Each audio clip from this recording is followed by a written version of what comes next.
Hey, what's up, everybody? Bro Trio here, and we kicked off the year by talking about the best intros to games. And we kind of wanted to stick with intros because a lot more games have been coming out recently, and the main thing that sticks in your mind is like the first boss of a game. So we started looking back at like the top 10 first bosses. There were a lot of contenders for this, so unfortunately we can't put everything on it. Like, we can't put Pompey the Presumptuous on it, because there's just better candidates. Sorry, Tropical Freeze, but you gotta move over, because we are starting with Kingdom Hearts. That's right, number 10 is Kingdom Hearts with Dark Side. I mean, it is a monumental villain in Kingdom Hearts to... Especially at that time, in like the early 2000s, like you didn't really fight too much huge enemies, like, more on them later. But the dark side is just a mass of darkness. That's just this big old man with the Medusa face. You can't even see its face because it's all covered in dark tentacles. And you're like, that's a big contrast with the beginning of the game. Yeah. Like, you fight him at the beginning, sure. And but I'm talking about glass, the stained glass, like Dream Nightmare World. But I'm talking about that's a big contrast from like, I'm going around beating up my friends and getting coconuts, racing with Riku. And happy like Child Island time. Yeah, Child Island time. It's like, I need to share the Papu fruit. And that's and why... then it's like, we got Space Cthulhu. He's here. And that's why it's so like impactful to us, is because like it is literally the stuff of Sora's nightmares is now invading his world and straight up destroying it. Like, his world gets got. Like, it comes back later, but like Darkseid envelops Outset Island in darkness and it's gone. And then Sora just somehow appears in Traverse Town due to the will of the Keyblade or whatever. But the Darkseid is an incredible first boss. He's not like super hard, but it is very imposing and not... It set the tone. It set the tone for the game. Like, yeah, it's cool and kid-friendly, but it can get dark when you're dealing with darkness. This one's kind of weird because a variation of him is the first boss in a lot of games. But specifically, we're talking about Clanky Woods. Wispy Woods shows up in the beginning of a lot of Kirby games because Kirby just hates trees, apparently. Yeah. But Clanky Woods is kind of weird because it shows up and it's just like, this is not the same tree I've fought before. No, it's a robot now. And then it's robot tree. Like all the robot stuff starts to come out. It gets up and starts walking, shooting missiles at you and stuff. And it's just like, this is very different than normal. And it's like, it's all in like a circular arena. And you're like running around. It's like kind of a cool like 3D effect on the 3DS. But then like these pillars come down and this tree starts freaking Spider-Maning all over the walls, like stabbing at you and everything with drill hands. Like, it was not a super hard fight because it's the first boss. So we're gonna stop saying it's not super hard. But and it's a Kirby game. It was a super cool and interesting looking boss and a very good introduction to Planet Robobot, because it's just like, hey, everything you know about Kirby is about to get messed up. This one could be contested a little bit because Inkwell Isle actually has two bosses you could get to first. But either one of them are very difficult for Cuphead. And I walked into Goopy LeGrand first. A lot of people did. And he feels more like he was a tutorial boss. The other one, like the vegetable, or what? The Root Bunch. Root Bunch, yeah. Like a carrot, a potato, and like a radish or something. Yeah, what the hell? Like they're super difficult, but it's not like teaching you how to play the game like Goopy LeGrand did. Yeah, he teaches you how to do it and dies in doing it, so... Yeah, you gotta dodge his attacks. He teaches you how, like, kind of how the hitboxes work, because in Cuphead they're weird. They are because it's not like a general area around the thing. Like, some things you don't think it hit you, and it did. Like when he does his big fist. And it does a good showcase of teaching you how to play. Like, he really does good at teaching you the parry mechanics, because he's like, here comes these pink things, you can jump off of them. They're not too slow, they're not too fast. Like, it's the perfect, like, teaching middle ground for a game that's honestly hard as shit. Yeah. And the fact that they teach you with him, and he has far better animations than the Rube Bunch. Like, you gotta go with Goopy. Like, he dies in the middle of the fight, and you fight his tombstone. Like, yeah, well, that's the other thing, is the end of the fight teaches you, like, hey, just because we drew this guy dying doesn't mean he's done. Yeah, and that killed me the first time. I was like, oh yeah, I beat him. Let's celebrate. I put my controller down, cracked my knuckles, and he's back, and he killed me. It's like that monkey from Sekiro that after you cut his head off, he stands back up. Yeah. Oh, God. The exact same feeling. A good first boss teaches you how to play the game. Like we talked about with Goopy, and we're going to talk about again with the Mist Dragon from Final Fantasy IV. That's right, it's not 7 getting all the love this time. It's another one, because in my year of playing through all the Final Fantasies, 4 was definitely a standout, and it's because of the Mist Dragon setting the tone. So, for those that don't know, Final Fantasy 1, 2, 3 are all just kind of like invisible speed stats and stuff. Like, you go when the game tells you. That's it. Final Fantasy IV introduced the active time battle system. Really? Yes. I didn't know. Which Square like patented at the time. Like, it's run out since then. But at the time, that's why like Final Fantasy, like, you could wait, pick spells, but you still would get attacked during the active time battle system. Oh, okay. Your speed stat would make you activate more and stuff, so like it had more like weight to the combat and made it like really tricky to deal with. The Mist Dragon is a great aspect of that because it'll randomly throughout the battle turn into mist. If you attack the mist, you get hit with powerful magic. So what you got to do is you either defend until it turns back, or you can literally just sit there and not attack, and then it'll turn back because the active time is battling. And it's just a cool way to teach you the tactics. But it doesn't stop there. Because you learn the tactics and you're just like, alright, I'll just wait to attack and do this, and the Mist Dragon dies. Okay, cool. Then you go to the next town, and like there's a small plot twist in the very beginning of the game where like you have a bomb fragment and it just lights the entire town on fire. You didn't know you were going to do it, but the Emperor was just like, hey, you're going to go burn this house down. And it's like this whole village gets burnt down. Everybody's dead. And then you find this little girl crying. You're like, what's wrong, little girl? Other than your entire village burning. And then she's like, my mom died, but it was before the fire. And we're like, oh, what's wrong with why? And she's like, well, we're a land of summoners. And if our summons die, we die. So you killed this girl's mom by killing her summon, the Mist Dragon. And then you recruit her as your summoner. And then later in the game, you get to use the Mist Dragon as a summon. So it all comes full circle. It just really impacted me as far as like first bosses go. And that's what you gotta do. It's like hook someone so they are thinking of your first boss at the end of the game. That's just a great sign of one. A good first boss has to do one thing right. They have to get the good, satisfying moments nailed. And it can be a big moment or it can be a lot of little moments. Pikmin 3 has both of them because the Armored Maw-Dad is a fantastic first fight. Like, you get the Rock Pikmin, you knew going into it, like, there was all over the press tour and everything, the Rock Pikmin were the new Pikmin this time. You're like, how you break the glass. I can't wait to get Rock Pikmin. And then you break glass with them, you're like, I'm unstoppable, these are amazing. And then this big old Maw-Dad comes out, and he's armored, and it's like, I don't know how I'm gonna get through this. And then it's just like, oh, this is crystal armor. Let me pelt him with a bunch of Rock Pikmin, and you break his armor off.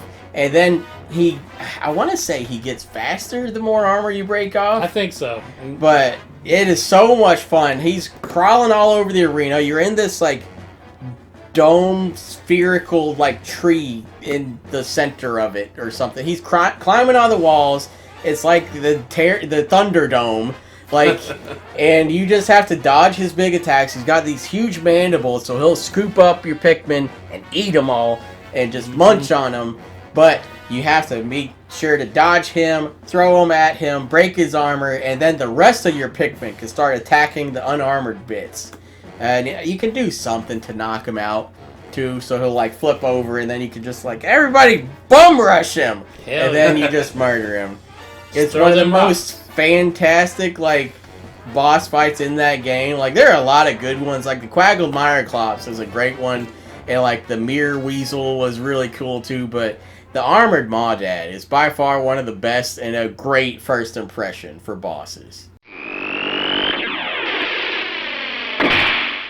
One really cool example of how to do a first boss is with Shadow of the Colossus, because you have Wander and Dorman, and they're talking, and he's just like, hey, I'll bring your girl back to life, and you just go kill some stuff for me, okay? And then we'll be square. Kill these. They're bad. I'm telling you, they're very bad. Kill these big bad boys. Don't Yeah. worry about it. Don't And think then- about it. Just do it. You leave the temple, you have your like sword that points at the monsters to kill, and you're just like, yeah, I'm on a quest, I'm such a cool guy.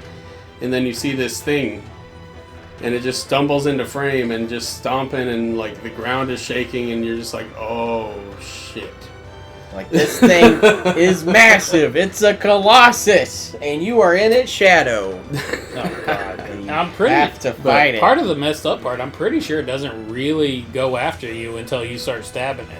Yeah, I don't Not think really, it no. does. Yeah. You have to But you initiate don't- combat with most of them first. Yeah, Yeah, I but know you some- don't realize that at the beginning. You're just like, oh, I gotta kill this Yeah, I thing. know I'm the hero. Some are more aggressive than others for sure, but from what I remember about this one, he was just like, I'm just chilling, dude. Yeah, Yeah. he's just chilling. He has a big old club, and we're just like, hey man, that's a hairy leg you got there. I'm gonna Yeah, climb up you it just- and stab you in Unless- the butt. Stab you in the back of the knee, in the butt, and then in your Yeah. head.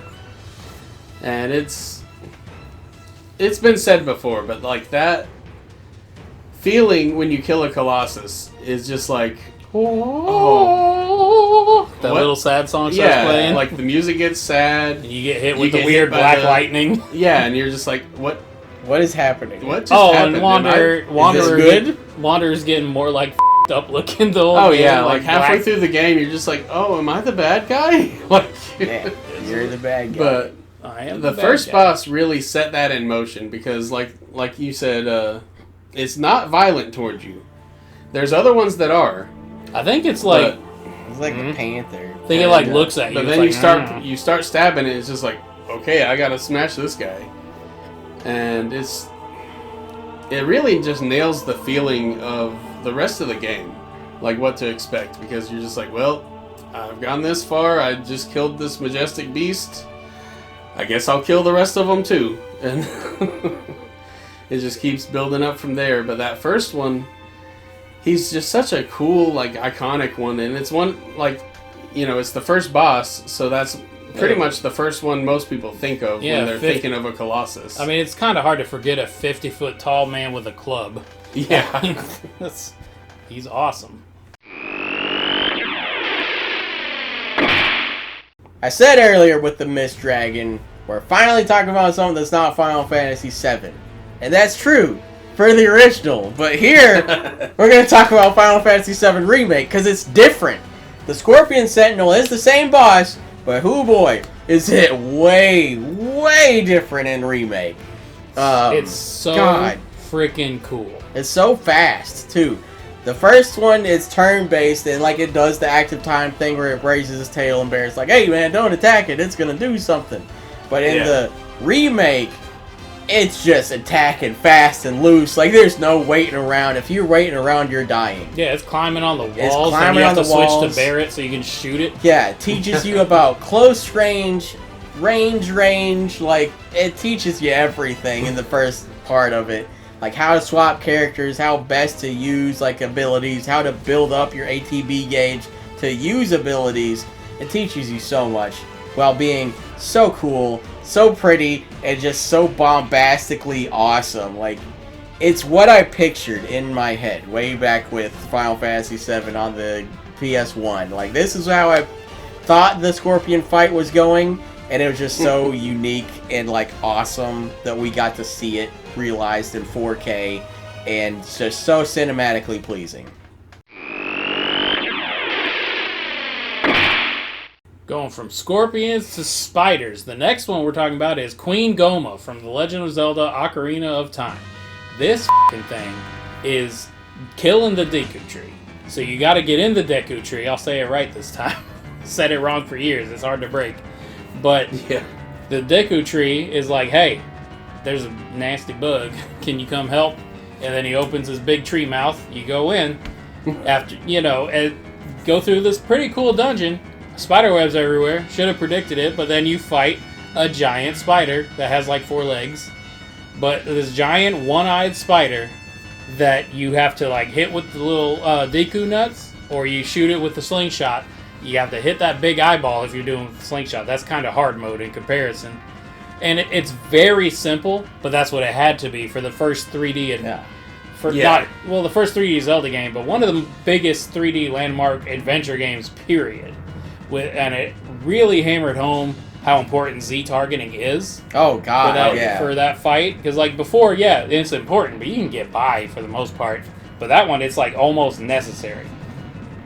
Now, that's what Queen Goma excels at. That's what all first bosses should excel at, teaching you how the game works. And in this case, Queen Goma taught you how a genre works, essentially. Yeah. And that is one of the highest praises I can give to a first boss. Most of the time, the first boss of a game is a lot more humble than future bosses. But Poseidon from God of War 3 went in the opposite direction. So, God of War 2 ends. You're riding the back of a Titan, climbing Mount Olympus to go kill the gods. And that's where God of War 3 picks up. You're on the back of Gaia. Poseidon jumps in the ocean. He makes himself a big, like, avatar body out of water and rock and probably sea creatures in there. He's like an octopus man. And he's got crab claws all over the place. And his iconic trident, of course. And good God, visually, this is my favorite boss on this list by a wide margin. Water octopus man. It's awesome. You do the normal boss stuff from God of War. Dodges attacks, hit back. Dodges attacks, hit back. But it's super fun. The scale is insane because there's so many big things around you going off as well. Yeah. Like there's titans fighting gods in the background while you're doing this. And so you're fighting your uncle, the god of the sea, one of the 3 big gods from Greek mythology, as an octopus water man. And it is just gut-wrenchingly awesome. Like, it is adrenaline pumping, balls to the wall, let me kill my uncle. And the way it ends is you get launched. I forget exactly how you get launched, but you get launched and you tackle the chest of the water octopus and pull Poseidon out of there. And it ends with the best quick time event of all time. After you beat the ever-living shit with your just bare hands out of Poseidon, the cutscene, you're beating the hell out of him. It gives you the QTE. You click in the right and left stick because you see Kratos' hands in his face, and Kratos just jams his thumbs into his eyes and breaks his neck, throws him in the ocean. Then everything floods and a lot of people die. Because it turns out there are consequences to killing a god. But they get into all that later. But for right now, balls to the wall, god-killing action, and that is where God of War 3 really shines. Now, any good boss is made better by a good lead-up to the boss. And god damn, the Parasite Queen has a very good lead-up when you're going through this derelict ship full of dead pirates.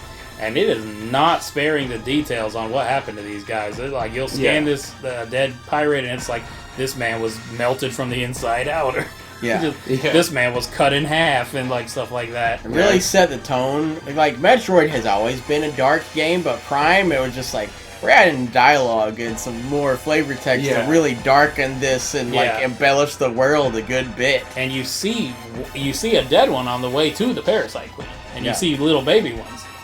So this is like a tiny parasite that's no bigger than like a weasel that was mutated from Phazon and became a colossal monster that's kept in a tube with, for some reason, rotating force fields. I'm not sure why that does that, but that's so you can hit it. I don't know if it's kept in there or if it escaped in there or something. Maybe. Or maybe it was got stuck it did climb up in there, so that may not be the purpose of that room. But she's shooting acid or poison or whatever. both. Yeah, Like- she's shooting nasty breath at you, and you dodge it, and you wait till the little swirly stops so you can shoot her. And that's pretty much it. You bob and weave, you shoot. It's so much fun, and it introduced Metroid to the 3D first-person genre for the first time. But the lead-up, to me, is what puts this boss above the rest. Well, it's also, you really have to get good at bobbing and weaving. Oh, You yeah. do, Like, Yeah, you've got the rest of the game, you're bobbing, weaving, like, and this teaches you. Yeah, she does all the good first boss stuff, which is teaching you how to play the game and teaching you a new genre for Metroid. First-person shooters were not new by this point at all. No. But But- for Metroid, this was brand new, and it did a very good job teaching you. But I'm saying what puts her above the rest, first, the design. Love the design. But the lead up to her and how creepy and horrible it was, and it's like, what do I have to do here?